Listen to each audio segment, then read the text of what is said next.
दोस्तों एक मामला है 2022 का मामला है जहां पर कोर्ट ने महिला के खिलाफ झूठी गवाही 191 आईपीसी के तहत अपराध की जांच की जाए, 125 सीआरपीसी के तहत झूठी गवाही का मामला था दोस्तों।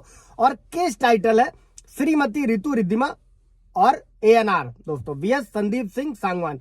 15 मार्च 2022 का ये केस है दोस्तों झूठी गवाही का, जिसमें 340 सीआरपीसी का इस्तेमाल हुआ दोस्तों। जय हिंद, नमस्कार, मैं एडवोकेट आशीष मिश्रा। लाइक कर दीजिएगा, शेयर कर दीजिएगा, सब्सक्राइब कर दीजिएगा ताकि हम लोग इस वीडियो को और लोग भी जान सके, जागरूक हो सके दोस्तों। अभी बढ़ते हैं जजमेंट की तरफ।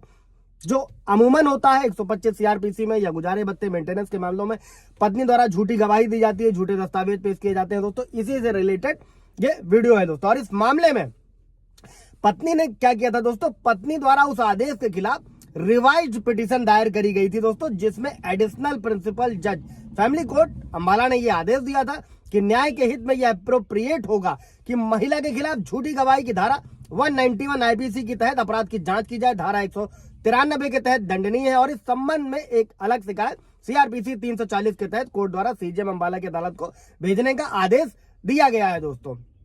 2022 का जजमेंट है। अभी बढ़ते हैं हम लोग केस की तरफ। 125 सीआरपीसी में जो अंतरिम भरण पोषण में दोस्तों पत्नी ने कहा कि उसके पास कोई गुजारा भत्ता नहीं है, आय या संपत्ति का कोई स्रोत नहीं था और वो अपना भरण पोषण करने में असमर्थ थी, जो हमेशा होता है। और अपने बयान के दौरान उसने अपनी कोई आय ना होने की बात दोहराई, लेकिन जब उसे उसकी नौकरी से संबंधित रिकॉर्ड दिखाया गया तो उसने स्वीकार किया कि वो चितकारा विश्वविद्यालय, जो कि एक विश्वविद्यालय था, वहां पर असिस्टेंट प्रोफेसर यानी कि सहायक प्रोफेसर के रूप में 28,000 रुपए मंथली वेतन पर काम कर रही थी। इसके बाद में जो याचिका करता था 3/7/2017 को ज्वाइन किया, जबकि उसने 26 जुलाई 2017 को धारा 125 सीआरपीसी के तहत एक आवेदन दायर किया था, जिसमें उसने कहा था कि उसके पास खुद या अपनी बेटी का भरण पोषण करने के लिए आय या संपत्ति का कोई स्रोत नहीं है। और इस प्रकार जो प्रतिवादी था पति ने यह तर्क दिया कि उसने जानबूझकर भरण पोषण की राशि को हड़पने और उसे परेशान करने के लिए कोर्ट को गलत जानकारी दी।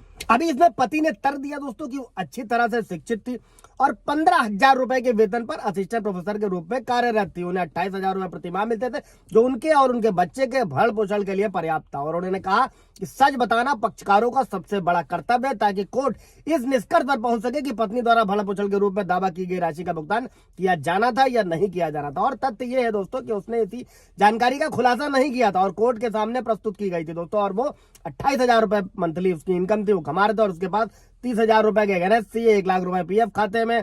इसलिए जांच की जानी चाहिए, उसके खिलाफ धारा 340 सीआरपीसी के तहत कार्रवाई शुरू की जानी चाहिए, ऐसा कोर्ट ने आदेश किया।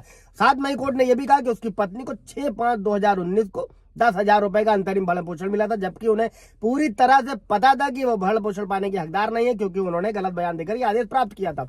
इसी प्रकार दोस्तों उन्होंने यह दावा किया कि एफआईआर दर्ज की गई है, उसके खिलाफ धारा 191 से 195 आईपीसी के तहत मामला दर्ज किया जाना चाहिए दोस्तों। और ये भी समझना है कि सीआरपीसी का जो धारा 340 के तहत कार्रवाई है दोस्तों, ये निसंदेह एक पक्ष के कहने पर शुरू की जाती है, लेकिन न्याय प्रशासन का मामला है चूंकि दोस्तों, और इसलिए ये पक्षों और अदालतों के बीच है दोस्तों। हालांकि बिल्कुल सही है कि ऐसी कार्रवाई का प्रभाव वास्तव में दोनों पक्षों में किसी पर भी पड़ सकता है झूठे मामलों में दोस्तों। और न्यायालय में झूठे दावे करने की जो प्रथा को कहीं ना कहीं डिमोटिवेट किया जाना चाहिए, हतोत्साहित किया जाना चाहिए, क्योंकि